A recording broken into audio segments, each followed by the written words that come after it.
Selamat siang, salam sejahtera bagi kita semua.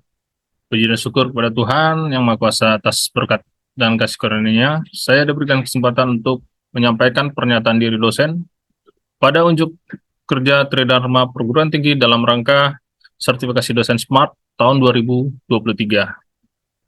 Perkenalkan, saya Polnes Yosef Autajulu dengan NIDN 0130088902 dan email terdaftar di Sister nestajulu@gmail.com. Saya bertugas di program studi Teknik Elektro, Fakultas Teknik Universitas Negeri Medan.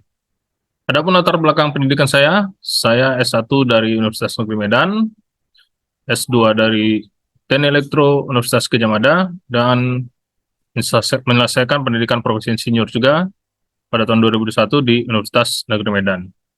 Adapun rumpun keilmuan saya adalah di Teknik Elektro, khususnya sistem tenaga listrik.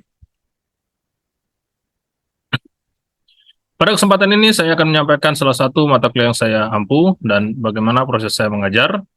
Untuk mata kuliahnya adalah elektronika daya, di mana pada proses pembelajaran saya menerapkan teknik mengajar discovery learning. Pada kesempatan ini saya juga akan menceritakan tentang deskripsi mata kuliah, capaian mata kuliah, sistem pembelajaran, materi, metode, sistem penilaian, dan rekaman sistem belajar. Adapun mata kuliah ini merupakan mata kuliah yang mempelajari tentang karakteristik dari perangkat-perangkat semikonduktor daya, seperti komponen-komponen elektronika daya, teknik pemodelan, analisis, dan pengendalian analog, hingga nanti penerapannya atau aplikasinya pada pengendalian kecepatan dan satu daya pada sistem tenaga listrik. Tujuan dari pembelajaran ini adalah memastikan bahwa peserta dapat memahami dan memiliki keterampilan praktis tentang konsep, teori, dan aplikasi elektronik daya pada sistem tenaga listrik. Harapannya, mahasiswa mampu mengembangkan solusi teknis dalam bidang elektronik daya, serta mereka juga mampu mempersiapkan diri untuk menghadapi tantangan dalam industri energi listrik dan teknologi di masa depan. Adapun capaian pembelajaran mata kuliah ini, yaitu peserta yang menyelesaikan mata kuliah ini akan mampu merekomendasikan rangkaian elektronika daya pada bidang ketenaga listrikan dalam upaya peningkatan kualitas layanan sistem tenaga listrik secara bertanggung jawab, bermutu, dan terukur. Pada mata kuliah ini juga dibebankan 4 capaian pembelajaran prodi, yaitu terdiri dari 2 capaian sikap, pengetahuan, dan keterampilan.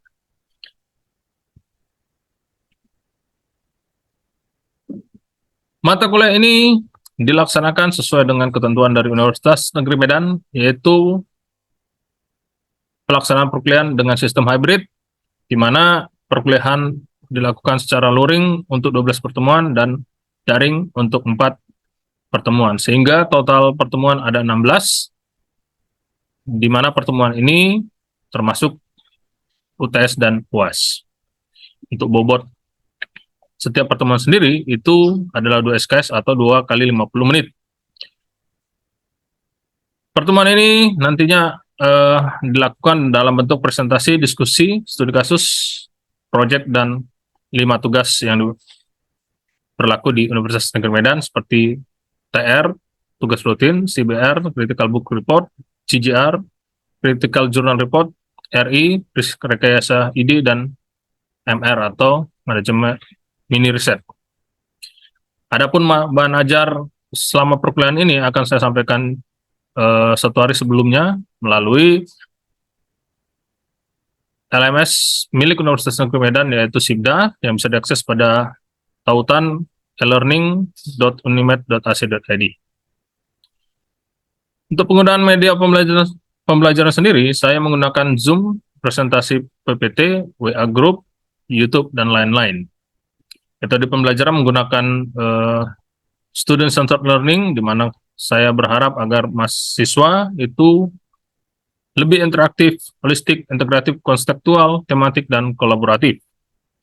Dan metode pembelajaran di sini saya campur ya, mulai dari diskusi kelompok, problem based, cooperative learning, case method, project based, dan simulasi. Untuk referensi dari mata kuliah ini, saya menggunakan 3 buku utama, yaitu Power Electronic Converters for Solar Photovoltaic System, karangan Ella Sokumar.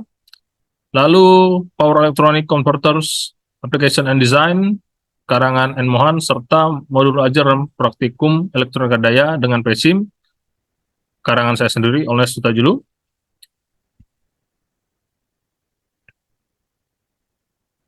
Dan terakhir, untuk sistem penilaian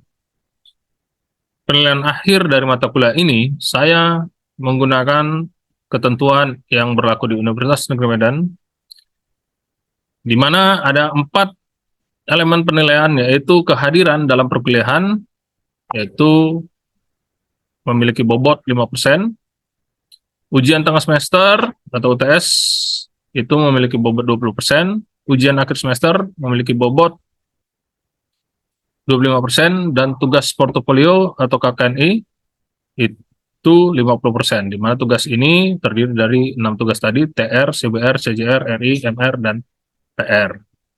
Atau bisa juga digunakan yang namanya case method dan team-based project. Adapun pengisian data nilai nanti akan dilakukan dengan sistem yang sudah terintegrasi, terpusat, yaitu ACAD milik Unimed, sesuai dengan Peraturan Rektor nomor 004 tahun 2022 dengan formula perhitungan nilai akhir, di mana 0,05 formatif 1 ditambah dengan 0,2 formatif 2 ditambah dengan 0,25 formatif 3 dan 0,5 formatif 4. Adapun rentang nilai yang berlaku dari nilai akhir ini adalah jika mahasiswa mendapat nilai 85 sampai 100 akan diberi nilai dengan huruf A, grade A. Kemudian dengan rentang nilai 75 sampai 84 akan diberi grade B.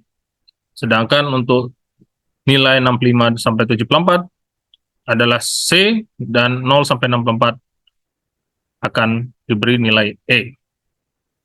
Sedangkan untuk nilai sikap sendiri memiliki rentang 3,51 sampai 4 itu akan diberi kategori sangat baik, 2,51 sampai 3,50 itu kategori baik, 1,51 sampai 2,50 kategori kurang baik, dan 0 sampai 1,50 akan masuk pada kategori sangat kurang baik, di mana 2 kategori terakhir ini akan mendapatkan bimbingan konseling nantinya.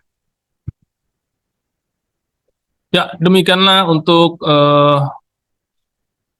pemaparan unjuk kerja atau pernyataan diri saya, dosen saya dalam unjuk kerja tridharma perguruan tinggi dalam program Serdos, sertifikasi dosen SMART tahun 2023 ini. Selanjutnya akan ditampilkan proses pembelajaran di kelas. Terima kasih. Mari kita lihat proses berikutnya. Selamat pagi semuanya. Selamat pagi. Gimana kabarnya? Sehat semua? Ya, luar biasa. Senang sekali kita bisa bertemu lagi ya pertemuan kita hari ini di perkuliahan kita elektronika daya. Ini adalah pertemuan pertama kita ya di semester baru ini. Oke, sebelum kita memulai kelas kita ini, lebih baik kalau kita mulai dengan pertemuan terlebih dahulu. Oke, apa yang coba dipandu untuk kita? Baiklah, sebelum memulai perkuliahan kita, bila kita berdoa menurut agama dan kepercayaan kita masing-masing. Berdoa dimulai. Selesai. Oke, terima kasih ya Rian. Nah, kita masuk ke materi kita ya. Makanya ini kalian bisa mengambil mata kuliah ini karena kalian sudah menyelesaikan beberapa mata kuliah dasar ya yang sudah kalian ambil di semester 1, 2, dan 3. Ya, salah satunya elektronika dasar ya, kemudian analisis rangkaian listrik, dan beberapa mata kuliah pendukung seperti kalkulus dan fisika ya. Oke, baiklah kita langsung saja ke materi kita. Ya, bisa kelihatan ya? Oke. Ya, sebelumnya saya akan menyampaikan dulu tentang kegiatan program kita selama semester ini atau rencana pembelajaran semester untuk mata kuliah elektronika ini. Ya, dimana nanti dalam satu semester kita punya 6 topik, ya, 6 topik materi yang akan kita pelajari, yaitu pengaturan elektronika daya, semikonduktor daya, mata industri dan komunikasi, kontrol, rectifier, AC-AC regulator, dan AC super. Bisa dilihat di sini ya. Kemudian karena materi ini nanti akan kita selesaikan dalam 16 pertemuan. Di mana pertemuan ke-8 dan ke-16 itu adalah ujian ya, ujian semester, tengah semester dan ujian akhir semester. Nah, untuk penilaian sendiri ini bisa dilihat ya di yang saya bagikan. Jadi dan setelah menyelesaikan ini nanti akan ada penilaian ya, di mana di sini penilaiannya ada beberapa jenis ya, di mana di antaranya adalah kehadiran, kemudian sikap, pengetahuan dan keterampilan. Nah, kehadiran ini sangat penting nih, ya. Jadi kalian bisa mendapatkan nilai akhir kalau kalian hadir minimal 5%. Di bawah itu maka kalian akan tidak baik. Paham ya? Jadi saya harap kalian bisa hadir minimal 12 kali dalam satu semester ini. Kemudian untuk elemen penilaian sendiri, ya. Di sini ada 4 juga. Yang pertama penilaian formatif 1, formatif 2, 3 dan 4. Formatif 1 ini tadi kembali ke penilaian kehadiran, yaitu presentasi kehadiran kalian ya. Nah, di sini dia bobotnya 5%. Tapi walaupun 5% kembali lagi ke yang tadi saya bilang, sampaikan ya, bahwa kalau kalian kurang dari 75% kalian tidak akan mendapat nilai akhir. Paham? Berapa persen, Agung? 75%. Oke, bagus sekali.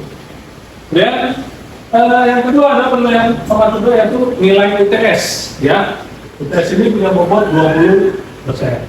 Sedangkan yang ketiga itu UAS format 3 itu punya bobot 25%.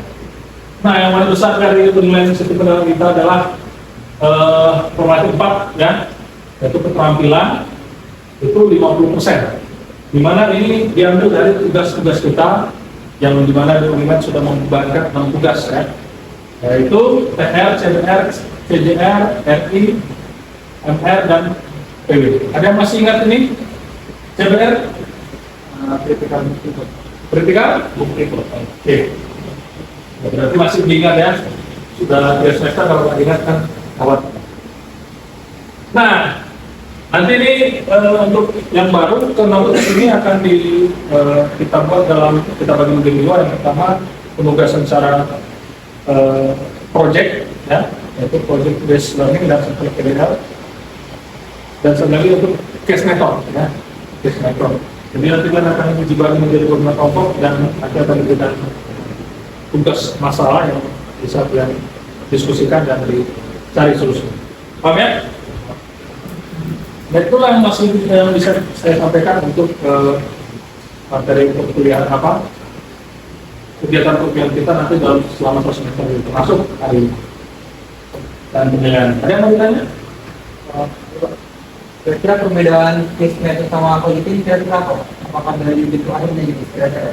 Nah, jadi untuk case method nanti kalian akan case method itu berarti kan kita belajar dengan metode berdasarkan masalah. Jadi kalian akan diberikan suatu permasalahan tentang elektronika daya, nanti kalian diskusikan. Lalu proyeknya itu adalah kalian mengembangkan proyek yang bisa menjadi solusinya. Jadi output dari case method tadi kalian akan mengeluarkan laporan hasil diskusi, sedangkan untuk proyek itu kalian akan mengeluarkan produk. Oke, lebih sederhana untuk mengatasi masalah case method ini. Paham? Ya, bagus sekali tuh, yang ditanya ya. Yang lain? Kalau dalam manajemen sama project itu Pak, pengerjaannya nanti ada yang kelompok dibagi menjadi kelompok dan individu Pak. Sama halnya dengan semester sebelumnya Pak, kita kan membagi ada beberapa yang individu, ada beberapa yang kelompok. Oh ya, nanti untuk pengerjaannya tetap secara kelompok. Tapi untuk pengumpulan laporan case method, kalian mengumpulkannya di Sibda dengan secara individu. Karena project nanti kalian akan membawa secara kelompok membawa projectnya, produknya, nanti akan kita tanya masing-masing anggota. Oke, jadi setiap anggota tetap harus mempelajari. Oke, lanjut ya. Saya rasa sudah jelas ya. Jadi kita lanjut untuk kompetensi. Jadi di sini setelah tadi saya sampaikan tentang materi kita dan penilaiannya, kita masuk kepada materi pertama kita yaitu pengantar tenaga daya. Nah, di sini capaian pembelajaran atau kompetensi dasar yang harus kalian miliki setelah menyelesaikan program ini adalah kalian mampu mengidentifikasi jenis rangkaian ya, jenis rangkaian elektronika daya berdasarkan komponennya. Jadi tadi ada banyak ya, ada 6 tadi kan topik kita. Jadi berdasarkan komponennya kalian bisa mengidentifikasi ini rangkaian apa gitu. Nah, jadi di sini kita akan belajar ya, materinya akan saya sampaikan secara ringkas dulu ya. Umum nanti kalian bisa melihat ini komponen A itu kemana, komponen B itu berarti rangkaian apa? Paham ya? Nah, contohnya begini. Jadi elektronika daya itu ya, kita lanjut ya. Elektronika daya itu merupakan satu rangkaian listrik ya, yang mengubah sumber daya listrik dari suatu bentuk gelombang menjadi bentuk gelombang ya. Ada berapa jenis gelombang listrik yang kalian tahu? Jadi AC dan kuatlah AC dan DC. Ya, jadi kita mau mengubah suatu gelombang menjadi gelombang berikut dari DC ke AC dan AC ke DC. Atau AC kita ubah ke AC tetap atau DC ke DC tetap, tapi punya value yang berbeda. Ya, jadi dari tinggi ke rendah, dari rendah ke tinggi, atau step up, step down. Oke? Nah, dari sini kita bisa lihat beberapa contohnya. Nah, yang pertama di sini ada kita lihat di sini kalau sistem kelistrikan adalah sumber listrik AC ya. Nah, dengan kita lihat di sini ada sebuah alat. Nah, alat kotak-kotak ini adalah alat rangkaian elektronika dayanya. Ya. Jadi kalau kita lihat di sini berarti input, kalau di bagian ini outputnya isi bawah. Kalau sinyal seperti itu berarti inputnya AC. Kalau seperti ini berarti DC. Jadi kalau begini gambarnya, berarti rangkaian ini adalah mengubah dari AC ke DC. Benar, bagus sekali. Berarti di sini beban di sini adalah beban motor DC. Nah, begitu juga yang ini, ya. Di sini kita melihat ada mobil, ada laptop. Nah, mobil ini sebagai sumber. Kenapa? Karena kita lihat di sini ada simbol baterai. Nah, baterai di sini sumbernya adalah berarti ini input ya. Sumbernya adalah DC, AC. Berarti di sini adalah rangkaian mengubah dari DC ke AC. Paham di sini?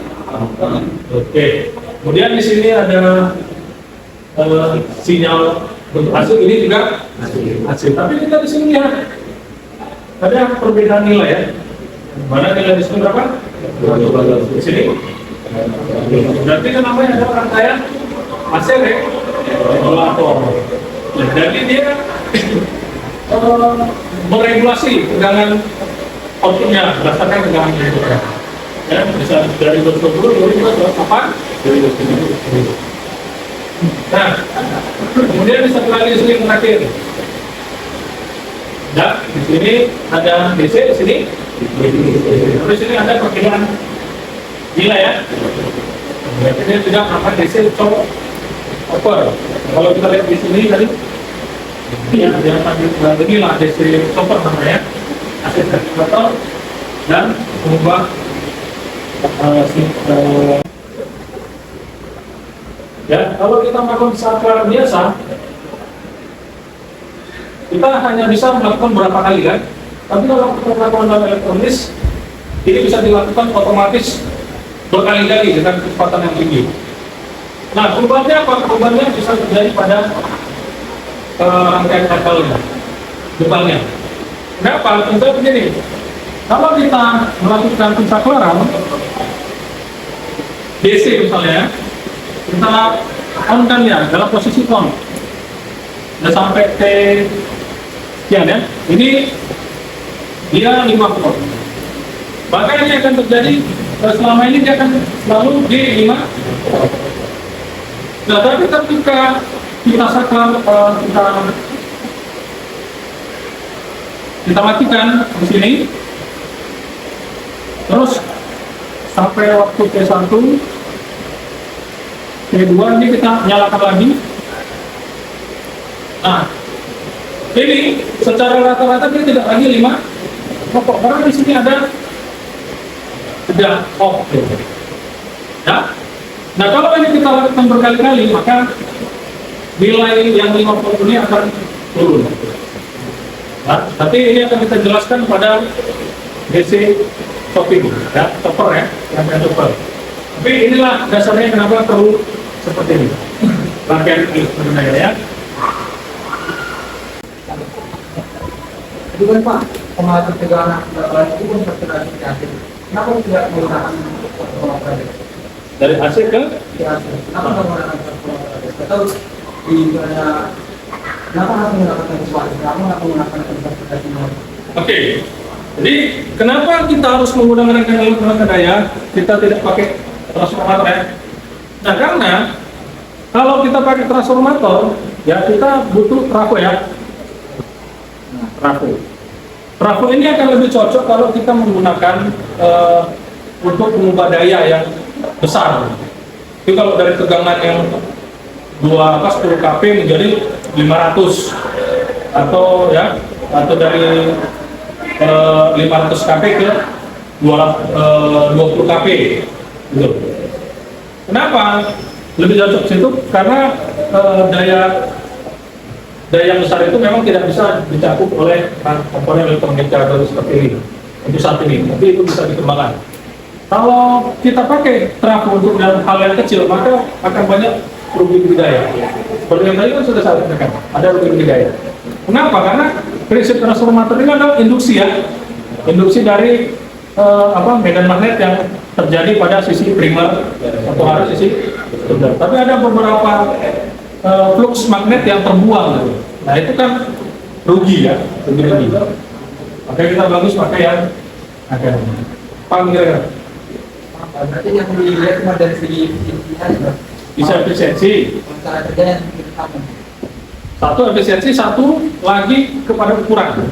Contohnya gini, kamu dulu punya charger HP ya dengan kapasitas yang kecil cuma 0,5 ampere, 5 volt, itu besarnya segini kan. Nah, sekarang kita punya charger HP yang ukurannya lebih kecil tapi dayanya besar, 30 watt ya. Kenapa? Karena HP kita yang lalu itu pakai trafo. Nah, makin besar daya yang dikonversikan, trafonya makin besar, sehingga membutuhkan ruang yang besar. Sedangkan kalau kita pakai ini, kita bisa melepas trafo itu. Kalaupun ada trafo, kita pakai trafo switching yang kecil. Jadi dia memang hanya untuk melakukan pensaklaran saja. Paham? Kira-kira? Oke.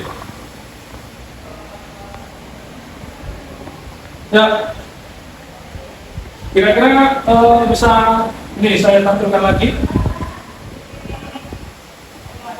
Nah, tadi ada topik ya. Kira-kira siapa namanya? Si Paras dulu. Coba tunjukkan ya kenapa. Coba bisa maju dulu, Paras.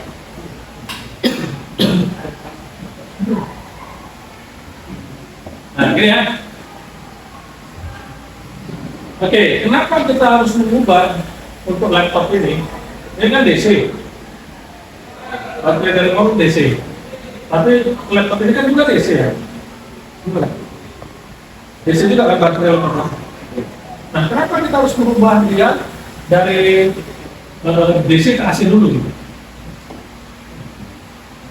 Kenapa?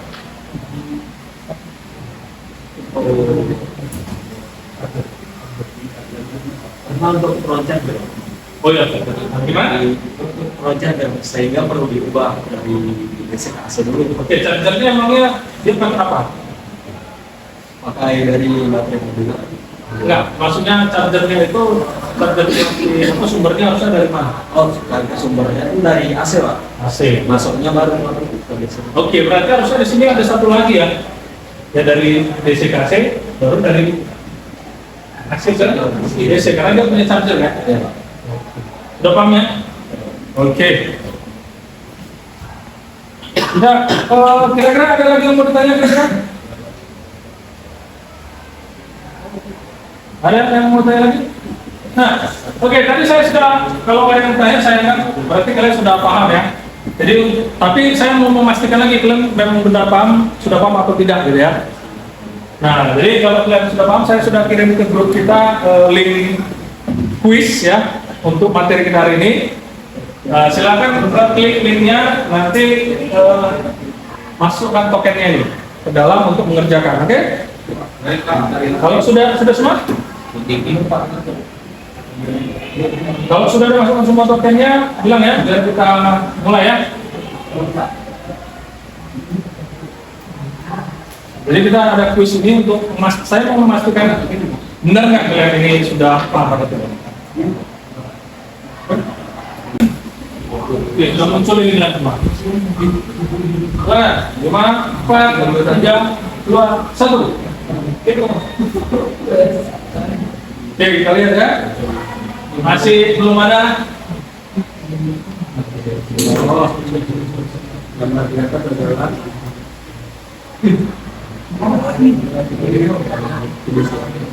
Oke, sudah masuk Agung. 1.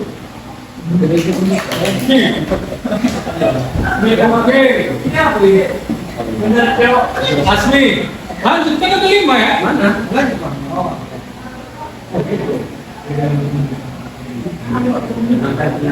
Udah.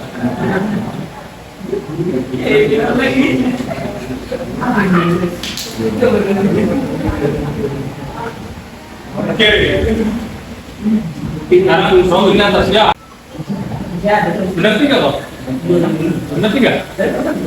Cuma salah satu dari Pak. Lama jawab. Oh iya, lama jawab. Ya, dari hasil ini semuanya apa? Peringkat ya. Peringkat pertama ada Puji, 2 ada Robin, dan 3 Yang aneh Pak. Empatnya ya ada Asmi, Rian dan ya. Berarti secara umum ya semuanya sudah menguasai dengan satu salah ya, dan beberapa karena waktu yang cepat juga kalian ada yang belum mengisi ya. Oke, itu dulu untuk hari ini ya. Terima kasih untuk kita hari ini. Selamat siang dan silakan untuk ditutup dengan doa. Silakan Satria.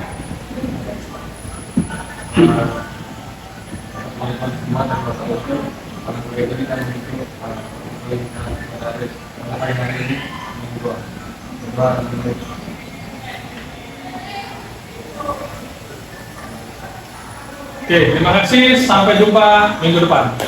Silakan. Terima kasih Pak.